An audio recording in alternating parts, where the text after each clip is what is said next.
Senhores e senhoras, boa tarde.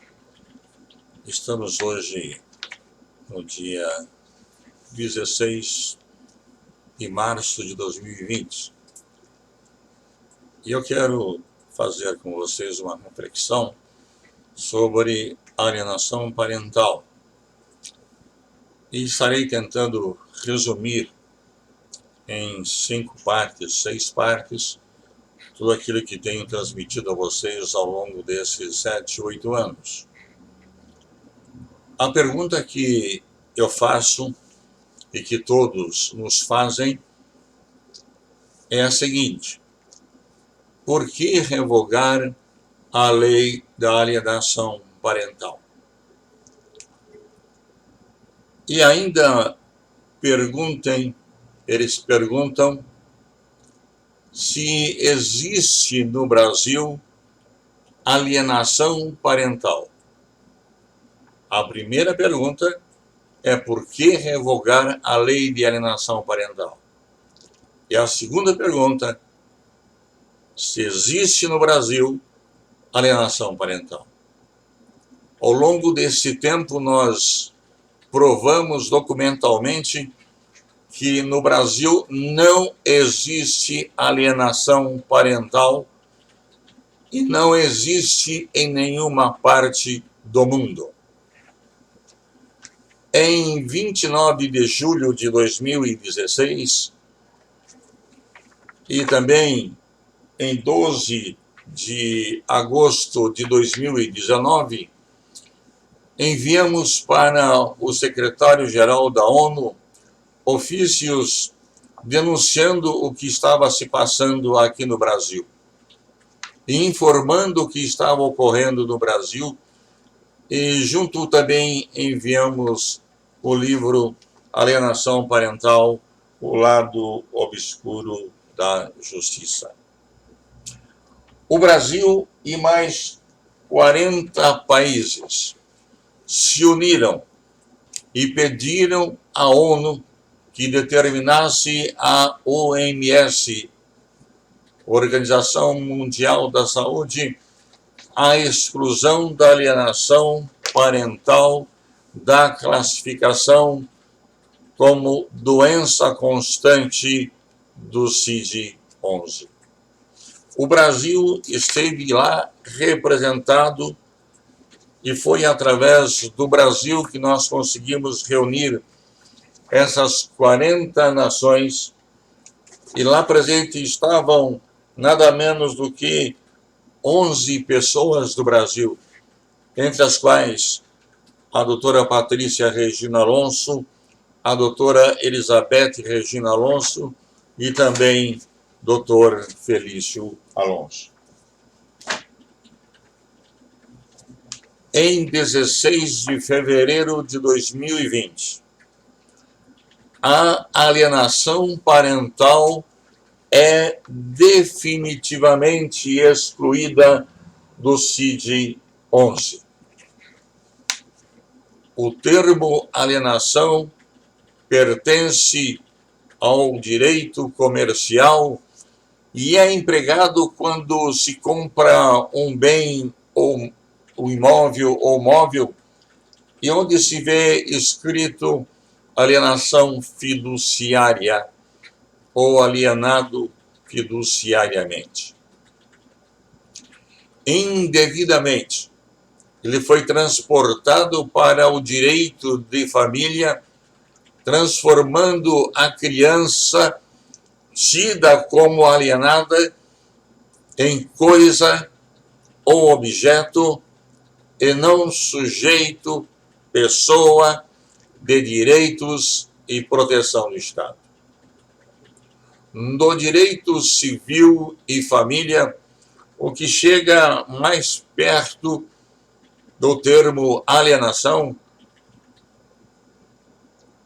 é quando se emprega para qualificar alguém de louco ou alguém que está alienado do que passa à sua volta, mas jamais poderia ser empregado a criança qualificando-a como tal.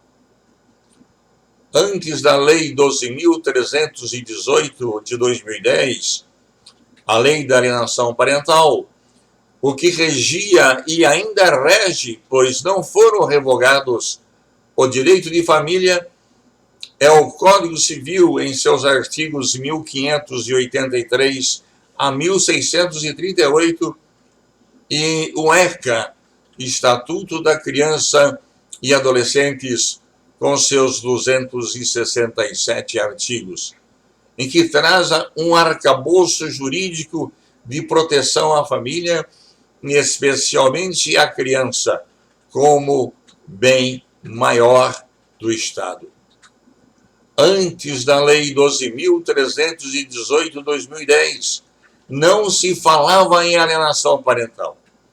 Durante mais de 40 anos de advocacia, na qual militamos ininterruptamente, sempre recorri ao Código Civil nos artigos acima mencionados e ao Estatuto da Criança e do Adolescente, e as questões eram assim resolvidas sem esta mortandade que hoje vemos em face da lei da alienação parental. O que existe no Brasil e sempre existiu é, vez por outra, um dos genitores obstacularizarem a visita, mas sem a alegação de abuso sexual ou maus tratos da criança. Quando ocorria o abuso sexual e maus tratos do menor, o genitor inocente ou quem tomava conhecimento de crimes cometidos contra a criança ia à delegacia de polícia e a criança expunha o que vinha acontecendo e o inquérito policial era aberto para a apuração do crime. O pedófilo, sendo genitor ou não, ia para a cadeia. A guarda e visitação da criança sempre foi feita com base no Código Civil dos artigos 1583 a 1590 e no ECA, Estatuto da Criança e do Adolescente, e com mais algumas poucas leis esparsas, mas que dizem respeito àquilo que consta no ECA. As questões mais intrincadas que não comportava acordo, o juiz lançava a mão da sua prerrogativa de livre convencimento e baseado no artigo 1586 do Código Civil, determinava aquilo que era mais seguro e benéfico à criança. Assim, a guarda compartilhada ela é exceção e não regra, como querem os gardenistas ou gardineristas, como quer que queiram chamar-se.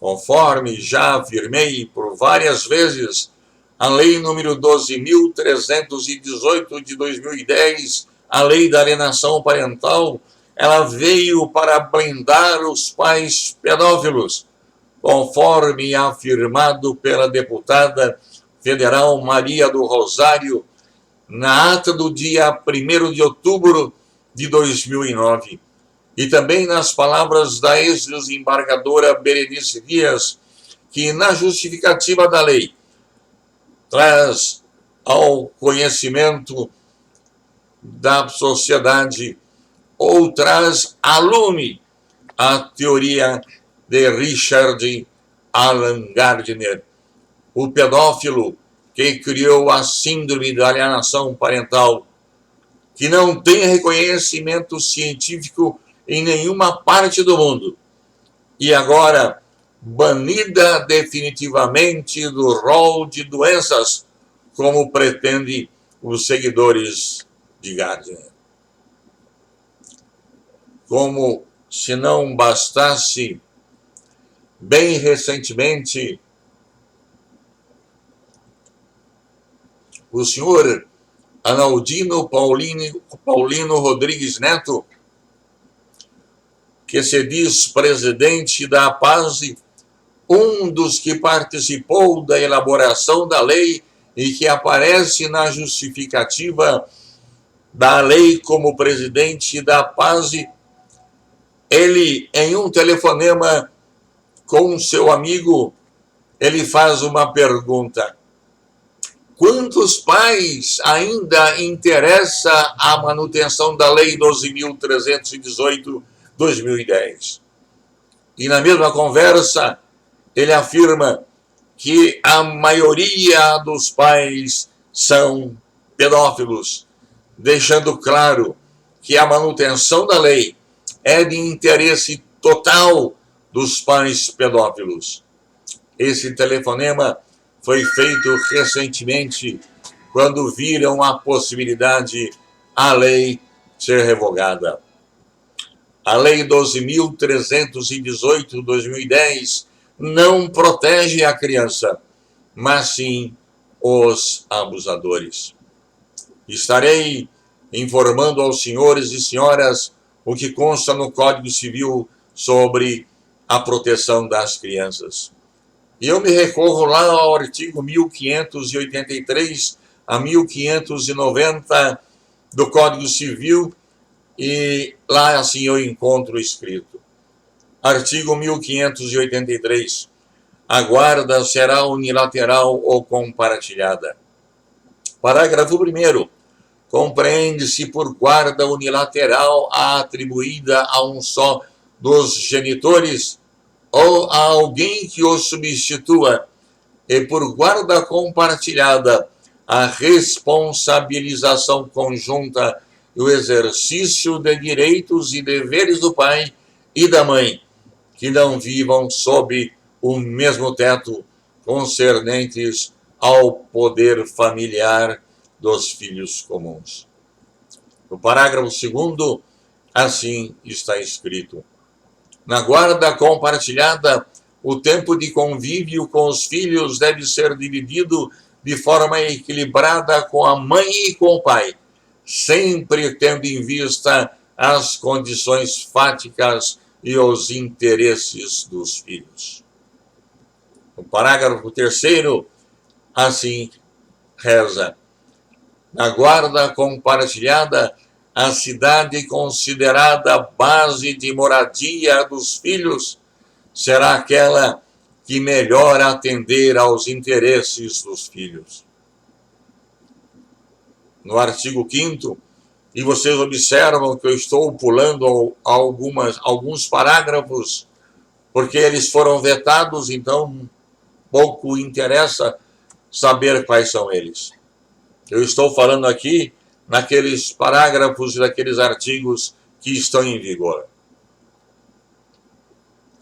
E no parágrafo 5º desse artigo, assim está escrito: a guarda unilateral obriga o pai ou a mãe que não a detenha a supervisionar os interesses dos filhos, e para possibilitar tal supervisão, qualquer dos genitores sempre terá parte legítima para solicitar informações ou prestação de contas objetivas ou subjetivas em assuntos ou situações que direta ou indiretamente afetem a saúde física, psicológica e a educação de seus filhos. No artigo 1584, a guarda unilateral ou compartilhada poderá ser, primeira, requerida por consenso pelo pai e pela mãe, ou por qualquer deles em ação autônoma de separação, de divórcio, de dissolução de união estável ou em medida cautelar. O inciso 2º, decretada pelo juiz em atenção às necessidades específicas do filho, ou em razão da distribuição de tempo necessário ao convívio deste com o pai ou com a mãe.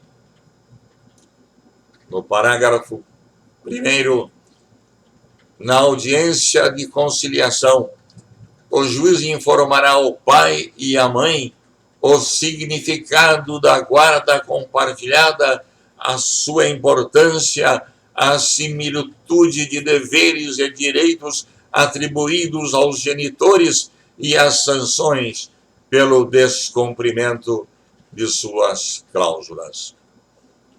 No parágrafo 2º, quando não houver acordo entre a mãe e o pai quanto à guarda do filho, encontrando-se ambos os genitores aptos a exercer o poder familiar, será aplicada a guarda compartilhada, salvo se um dos genitores declarar ao magistrado que não deseja a guarda do menor.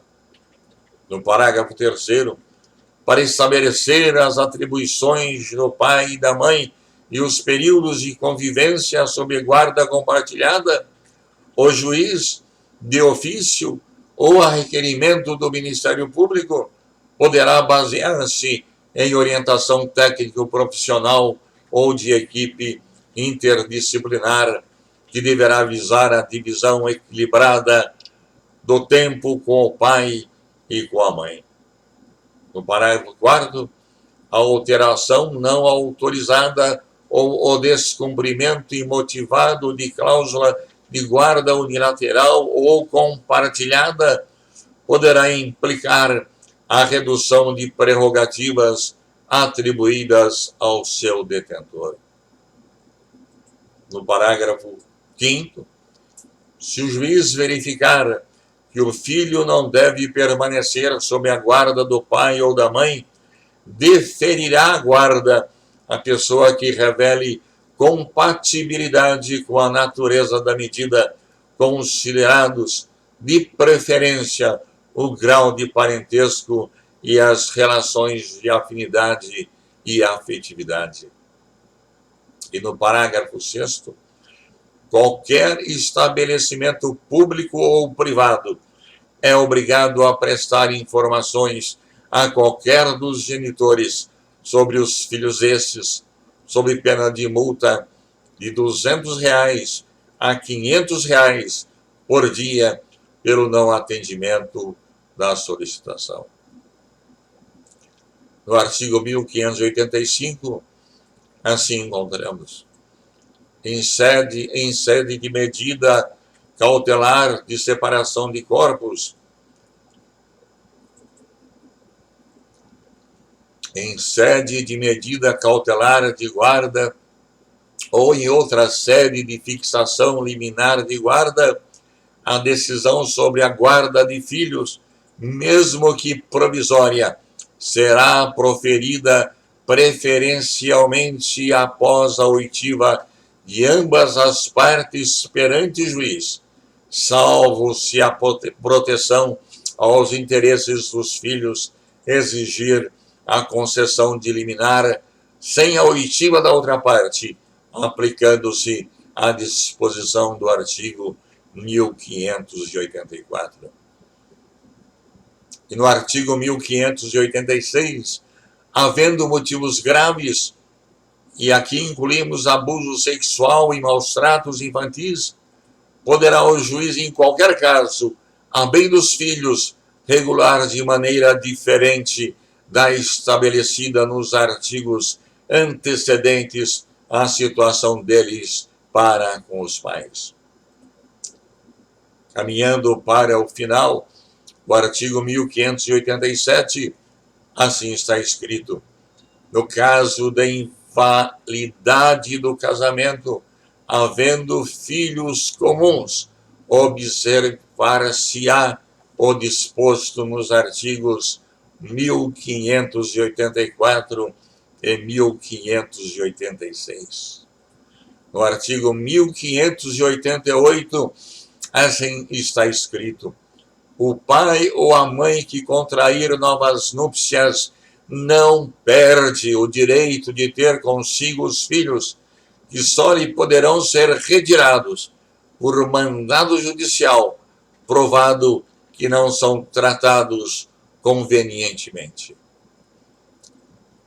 Artigo 1589, o pai ou a mãe, em cuja guarda não estejam os filhos, poderá visitá-los e tê-los em sua companhia, segundo o que acordar com outro cônjuge, ou for fixado pelo juiz, bem como fiscalizar sua manutenção e educação. E no parágrafo único, o direito de visita estende-se a qualquer dos avós, a critério do juiz, observados os interesses da criança ou do adolescente.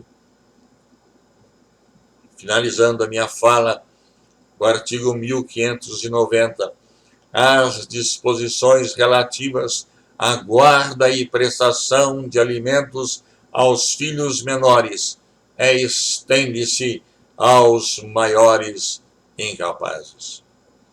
E no Código Civil, do artigo 1591 até o 1638, ele trata do que é a família e como deve a família usar, especialmente em relação aos filhos.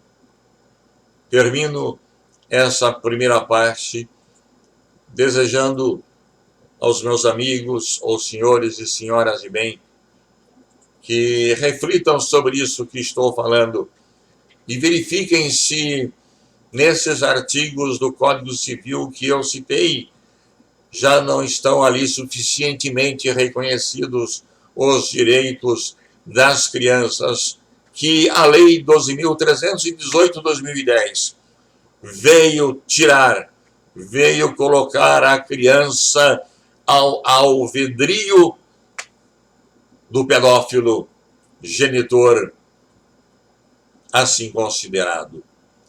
Não quero dizer aqui que todos os pais são pedófilos, mas a experiência nos mostrou, e especialmente na Comissão Parlamentar de Inquérito de Maus-Tratos Infantis, que o genitor que invoca a Lei 12.318/2010 é porque tem ali no processo material suficiente para qualificar o abusador, o pedófilo que dela se recorre. Muito obrigado e até a próxima vez, querendo Deus, quando estaremos falando sobre a parte segunda deste tema que nós estamos abordando. Muito obrigado.